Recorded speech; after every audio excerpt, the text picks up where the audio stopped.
अस्सलाम वालेकुम, कैसे हैं आप सब? आई होप आप सब ठीक होंगे। ये सुबह का टाइम है, मैंने बर्तन वगैरह तो वॉश कर लिया। अब यहाँ पे मैं पौधे की सफाई कर रही हूँ। मेरी कोशिश होती है कि पहले मैं किचन के सारे काम कर लूँ, फिर मैं पौधों की सफाई करूँ, वरना यहाँ पे जब मैं पौधे की जब सफाई में लग जाती है तो किचन के काम रह जाएंगे। तो इसलिए मैं किचन के सारे काम मैंने कर लिए, तो अब यहाँ पे पौधे की सफाई कर रही हूँ। फिजा का मौसम है, सारे पत्ते झड़ रहे हैं, पीले पीले पत्ते, तो मैं इन सबको निकाल के साफ सुथरा करके अब मैं इसमें पानी डाल दूंगी। और अब यहाँ पे मैं पौधों के प्लांट चेंज कर रही हूँ, तो ये इसके भी गमले छोटे थे, तो अब मैं एक बड़े गमले में इसे डाल दे रही हूँ ताकि इसकी नशुनमा भी और इसकी ग्रोथ भी अच्छी हो जाए। इस गमले की मैं प्लांट चेंज कर रही हूँ, तो वो भी फूलों का ही पौधा है, तो इससे तो फूल अभी तक निकले नहीं है। देखो कब फूल निकलते हैं इससे। जब मैंने पौधों को पानी दे दिया तो अब मैं मुर्गी को खाना देने के लिए आ गई। तो ये छोटे छोटे बच्चे जब मैंने लिया था तो बहुत छोटे छोटे चूज़े से थे, तो माशाल्लाह से इसे जब मैं खाना वाना दे रही तो माशाल्लाह से ये बड़े हो गए।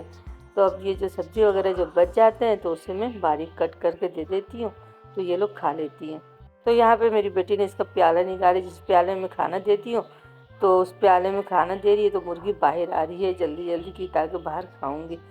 तो वो जल्दी से दरवाज़ा इसका बंद कर दी, तो वो अंदर खा रही है और घूम रही है। चूज़े पालने से कोई चीज़ ज़ाया नहीं होती, अगर दाल चावल बच जाते तो वो भी ये खा लेती है। मैंने चूज़े को खाना दे दिया, तो अब मैं किचन में आ कर के चिकन की सफाई कर रही हूँ और उसे साफ़ करके इसे अच्छी तरह धो लूँगी। सिरका और नमक के साथ मैंने इसे धो लिया। तो अब मैं चिकन और आलू का कोरमा बनाऊँगी। और चिकन आलू का कोरमा तो हमारे घर में सबका फेवरेट है, तो मैं चिकन आलू का कोरमा बना रही हूँ यहाँ पे। तो 4 चम्मच दही लेकर के मैं इसमें मिक्स कर रही हूँ सारे मसाले। जो नॉर्मल मसाले मैं इस्तेमाल करती हूँ वही नॉर्मल मसाले घर के हैं।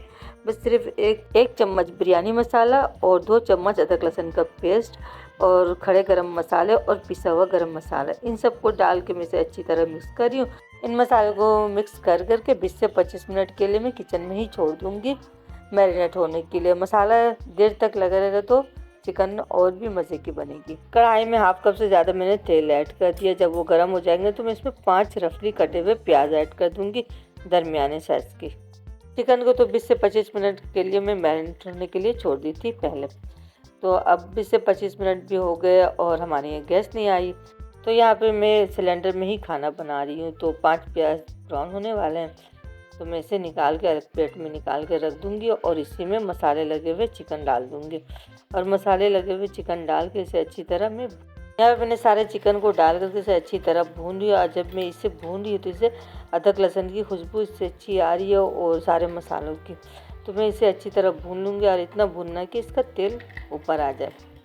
तली हुई प्याज और थोड़ा सा दही लेकर मैं हैंड ग्राइंडर में पीस लूँगी और इसे पीस करके इसी सालन में मैं ऐड कर दूँगी। चिकन आलू का कोरमा आप मेरे तरीके से बनाएंगे तो इंशाल्लाह आपके घर में भी सबको पसंद आएगी ये रेसिपी।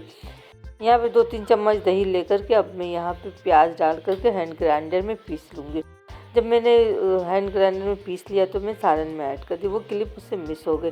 तो मैं इन सबको डाल के इसे अच्छी तरह चला रही हूँ और इसे मिक्स कर रही हूँ।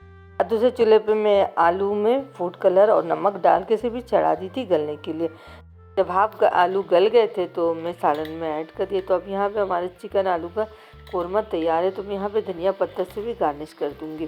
और साथ में मैंने पुलाव भी बना लिया था। अभी हो रहा था शाम का टाइम, तो यहाँ पे मैं चने की चाट बनाऊँगी। काले चने की चाट किस तरह बनेगी तो मैं इस रेसिपी को आप सबसे शेयर कर रही हूँ। तो काले चने को उबाल के मैं रख देती हूँ फ्रिज में। जब हमें चाट बनाना हो तो मैं इसे निकाल लेती हूँ और निकाल के चाट बना लेती हूँ। तो यहाँ पे भी इसी तरह मैंने चने को निकाल लिया। जब ये रूम टेम्परेचर पर आ गए तो अब मैं इसमें सारी चीज़ें ऐड कर दी, जैसे चॉप की हुई खीरे, चॉप की हुई प्याज, चॉप की हुई हरी मिर्चें और चॉप की हुई टमाटर, इन सबको डाल के मैं इसे अच्छी तरह मिक्स करूँगी और इसमें मैं थोड़े थोड़े मसाले भी ऐड कर दूँगी। आधा चम्मच से कम मैंने कुटी हुई मिर्च ऐड कर दिया और चाट मसाला आधा चम्मच और आधा चम्मच नमक। तो इन सबको डाल के मैं इसे अच्छी तरह मिक्स कर रही हूँ और इसमें थोड़ा सा ज़ीरा भी ऐड कर दिया। अब इसमें 2 चम्मच में केचप ऐड कर दूँगी और 2 से 3 चम्मच दही डाल के इसे अच्छी तरह मिक्स कर लूँगी। और ये रेसिपी बहुत झटपट सी रेडी हो जाती है और ये बहुत मज़े की भी लगती है। तो मैं इसे तैयार कर लिया। अब मैं बेटे से चेक करवा रही हूँ। मैंने अपने बेटे से कहा कि बेटा आप चाट चेक करो, चाट कैसी बनी है। तो उसने कहा कि मम्मी ये चाट तो बहुत मज़े की बनी है, मगर मैं इसे पकोड़े के साथ खाऊंगा। और यहाँ पे बड़े बड़े पत्ते थे पालक के, तो मैं उसे बेसन में लगा के इसे फ्राई कर रही हूँ। उसे मैंने फ्राई कर लिया और अब मैं जब पालक के छोटे छोटे पत्ते बच गए थे तो उसमें मैं हरी मिर्च और प्याज कट कर करके अब मैं बेसन में मिक्स करके पकोड़े फ्राई कर रही हूँ। तो ये पकोड़े भी बहुत मज़े के और अच्छे लगते हैं। यहाँ पे मैं पकोड़े को अलट पलट करके फ्राई कर लूँगी और फ्राई कर करके मैं बच्चों को भी दे दूँगी और मैं भी चाट और पकोड़े खाऊंगी। तो यहाँ पे जब हम सब ने पकोड़े और चाट खा लिया तो मैं यहाँ पे चाय भी चूल्हे पे रख दी थी। तो अब यहाँ पे चाय भी तैयार है, तो अब मैं सबको चाय सर्व कर रही हूँ। यहाँ पे मैंने बच्चों को चाय भी दे दिया और मैंने भी चाय पी लिया। मैंने आप सबसे मॉर्निंग और इवनिंग रूटीन शेयर करी हूँ। तो आप लोगों को ये वीडियो कैसी लगी? अगर अच्छी लगे तो प्लीज़ लाइक शेयर सब्सक्राइब ज़रूर करें, और जिन्होंने मेरे चैनल को सब्सक्राइब नहीं किया तो वो सब्सक्राइब करें, ताकि आने वाली हर वीडियो आप तक पहुंचती रहे। आप अपना बहुत सारा ख्याल रखें। मिलती हूँ नेक्स्ट वीडियो में, तब तक के लिए अल्लाह हाफिज़।